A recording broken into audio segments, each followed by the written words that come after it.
ان کے مطابق چلتا ہے تو پھر وہ شخص قابل ملامت نہیں ہے۔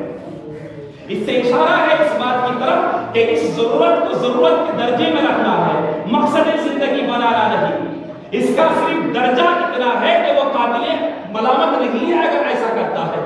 اللہ کے بتائے ہوئے حدود کے مطابق چلتا ہے تو اس کے اوپر گناہ لازم نہیں آئے گا۔ ہاں گناہ لازم کب آئے گا؟ فَمَنِ ابْتَغَىٰ وَرَاءَ ذَٰلِكَ فَأُولَٰئِكَ هُمُ الْعَادُونَ۔ جو لوگ اس کے علاوہ کوئی اور راستہ اختیار کرتے ہیں، اللہ کے حلال کردہ راستے کے علاوہ اپنی شریک حیات یا شرعی قاعدے اور ضابطے کے مطابق شرعی لونڈی اور باندی کے علاوہ قضائے شہوت کا اور کوئی راستہ انسان کے لیے حلال اور جائز نہیں ہے۔ اب اس میں زنا بھی داخل ہے، اور ایسی عورت جس سے نکاح جائز نہیں ہے، ایسی عورت سے نکاح کرنا بھی بحکم زنا ہے۔ اسی طرح سے اپنی شریک حیات یا اللہ تبارک و تعالیٰ کے ضابطے اور قاعدے کے مطابق شرعی لونڈی اور باندی کے ساتھ حالت نفاس اور حالت حیض کے اندر غیر فطری طور پر تنہائی اختیار کرنا بھی اس میں شامل ہے۔ استمتاع بالید اور جتنی بھی دنیا کے اندر صورتیں ہو سکتی ہے، ساری صورتیں حرام ہیں۔ اس سے پرہیز کرنا ایک مومن کامل کے لیے ضروری ہے۔ جب تک پرہیز نہیں کرتا مومن کامل ہو ہی نہیں سکتا۔ پانچواں وصف ہے والذین هم لاماناتهم وعهدهم راعون۔ امانت کا لغوی معنی ہر اس چیز کو شامل ہے جس کی ذمہ داری کسی شخص نے اٹھائی ہے اور اس پر بھروسہ بھی کیا گیا ہے۔ اس امانت کا پورا کرنا انسان کے لیے ضروری ہے،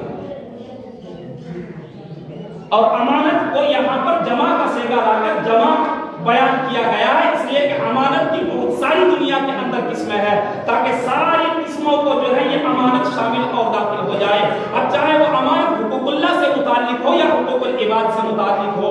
حقوق اللہ سے متعلق امانات یہ ہے کہ تمام فرائض اور واجبات کا ادا کرنا، تمام محرمات اور مکروہات سے پرہیز کرنا اور اجتناب کرنا، اور حقوق اللہ حقوق العباد سے متعلق امانات تو مالی امانت ہر شخص جانتا ہے، مشہور و معروف ہے۔ امانت کے طور پر کسی کو کوئی چیز دی گئی تو اس کی حفاظت واپسی تک اس کی ذمہ جو ہے واجب ہے اور ضروری ہے۔ اگر وہ حفاظت نہیں کرتا تو یہ امانت میں خیانت ہے۔ کسی سے کسی نے کوئی راز کی بات کہی تو وہ راز کی بات اس کو راز بنا کر رکھنا اس کے لیے واجب اور فرض کے درجے میں ہے۔ اس راز کا فاش کرنا یہ امانت میں خیانت ہے۔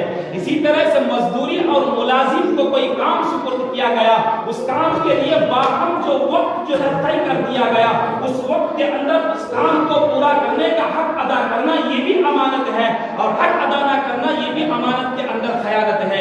اسی طرح سے ملازم اور مزدور کے لیے جو وقت متعین کر دیا اس کے کام کرنے کے لیے، اس وقت کو اس کام میں خرچ کرنا یہ بھی امانت کے اندر شامل ہے، اور اس میں ادھر ادھر کرنا، اس وقت کو جو ہے اس کام میں خرچ نہ کر کے دوسرے کاموں میں خرچ کرنا یہ بھی امانت میں خیانت ہے۔ تو کام کی چوری اور وقت کی چوری یہ بھی امانت کے اندر خیانت سمجھا جائے۔ آخری وصف ہے چھٹا وصف وعہدہم راعون، عہد کو پورا کرنا۔ کسی نے کوئی ذمہ داری لیا ہو، ایک عہد تو وہ جو دو طرف سے باہم انسان کے اندر طے ہو جائے، اس کا پورا کرنا انسان کے لیے ضروری ہے۔ اس کا خلاف کرنا عذر اور دھوکہ ہے جو کہ حرام ہے۔ اور ایک قسم عہد کی وہ صورت ہے جو وعدہ کہلاتا ہے۔ کسی نے کسی کو کوئی چیز دینے کا یا کوئی کام کرنے کا وعدہ کیا تو اس وعدے کا پورا کرنا بھی شرعی اعتبار سے ضروری ہے، ورنہ وہ گنہگار ہوگا۔ وعدہ خلافی کرنا، حدیث کے اندر بھی آتا ہے وعدہ ایک قسم کا قرض ہوتا ہے۔ جس طرح سے قرض کا ادا کرنا ضروری ہے، اسی طرح سے وعدہ کا بھی ادا کرنا انسان کے لیے ضروری ہوتا ہے، اور بغیر اس نے شرعی وعدہ کا پورا نہ کرنا وہ گنہگار سمجھا جائے گا۔ اور ساتواں وصف ہے نماز پر مواظبت۔ نماز پر مواظبت سے مراد نماز کی پابندی اور تمام نمازوں کو وقت مستحب کے اندر ادا کرنا۔ ان 7 اوصاف کو بیان کیا گیا، اور یہ 7 اوصاف ایسے ہیں اگر غور کیا جائے تو اس کے اندر تمام حقوق حقوق اللہ اور حقوق العباد اور اس سے متعلق تمام احکام آ جاتے ہیں۔ اگر کوئی انسان ان اوصاف سے متصف ہو جائے اور ان اوصاف پر جمے رہے تو اللہ تبارک و تعالیٰ کی طرف سے ان کے لیے جنت کا بھی وعدہ ہے، دنیا اور آخرت کی فلاح کا ان کے لیے وعدہ ہے۔ اور سب سے آخر پر غور کیا جائے کہ نماز جو سب سے آخری وصف بیان کیا گیا انسان کے لیے، شروع بھی اوصاف کو نماز سے کیا گیا اور ختم بھی نماز سے کیا گیا۔ اس سے اشارہ ہے اس بات کی طرف، اگر نماز کی انسان کے اندر پابندی آ جائے، نماز کے اندر خشوع اختیار کر لے، باقی اوصاف ان کے اندر خود بخود جو ہے پیدا ہو جائیں گے۔ اور جن کے اندر یہ اوصاف ہوں گے، اخیر میں اللہ نے فرمایا اولئک هم الوارثون، یہ لوگ جنت کے وارث بنیں گے۔ اشارہ اس طرح ہے جس طرح سے مورث کا مال وارث کو پہنچنا ضروری ہے، یقینی ہے، اسی طرح سے ان اوصاف کے حامل اور متحمل شخص کا جنت میں پہنچنا بالکل یقینی ہے، کوئی شبہ نہیں، ضرور جنت میں جائے گا وہ۔ اللہ تبارک و تعالیٰ کہیں سنے باتوں پر عمل کی توفیق دے۔ وآخر دعوانا الحمدللہ۔